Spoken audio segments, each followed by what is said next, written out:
बेटा जल्दी करो, गाय आ गई है, इसको बांधो, ये अम्मा ने बिल्लो से कहा।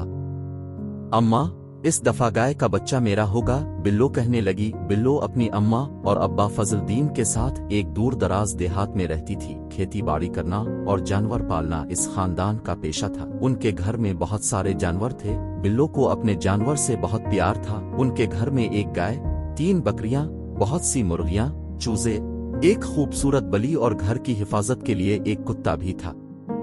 कुछ ही दिनों बाद गाय ने एक खूबसूरत बच्चा दिया। बिल्लो ने इसका नाम बंटी रख दिया। बिल्लो दिन रात गाय और उसके बच्चे की खिदमत करती। बंटी अब बड़ी हो गई थी, इसलिए वो घर भर में दौड़ती फिरती थी। बिल्लो जिधर जाती बंटी भी इसके साथ जाती। बंटी अपनी माँ के पास सोने के बजाय बिल्लो के पलंग के पास ही सो जाती और थोड़ी थोड़ी देर बाद बिल्लो के हाथ अपीर को चाटती रहती।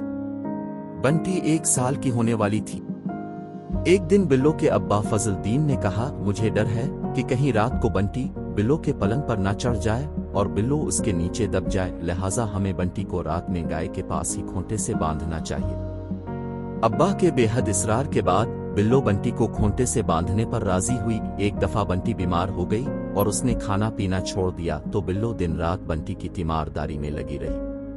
वो दिन में 2 दफा गांव के हकीम चाचा के पास जाती और बंटी के लिए दवा लेकर आती। जब बंटी ने खाना पीना शुरू किया तो बिल्लो की जान में जान आई। गांव वाले बिल्लो का अपनी गाय से इतना प्यार देखकर बहुत हैरान होते। बंटी भी बिल्लो के हाथ से ही चारा खाती थी। अम्मा बाबा उसके पास जाते तो वो मुंह दूसरी तरफ कर लेती। एक दफा जब बिल्लो को सख्त बुखार हो गया और वो अलिफाटेनी के काबिल ना रही तो बंटी ने भी चारा खाना छोड़ दिया।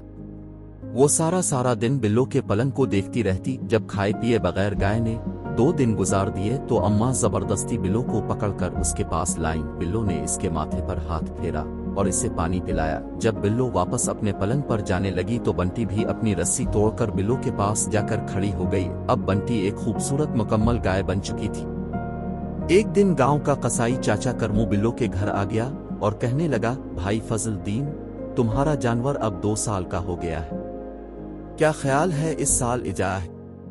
बिल्लो चाचा करमू को देखकर आदास हो गई। वो इसे एक आंख नहीं भाता था क्योंकि वो गांव के सारे खूबसूरत जानवर ले जाकर मंडी में बेच देता था। इस ईद पर उसकी नजर बंटी पर थी।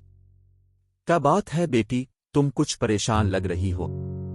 अम्मा, मैं बंटी को नहीं बेचने दूंगी, मैंने इसे बहुत प्यार से पाला है, ये मेरी दोस्त है, मैं इसके बगैर नहीं रह सकती। बिल्लो रोने लगी।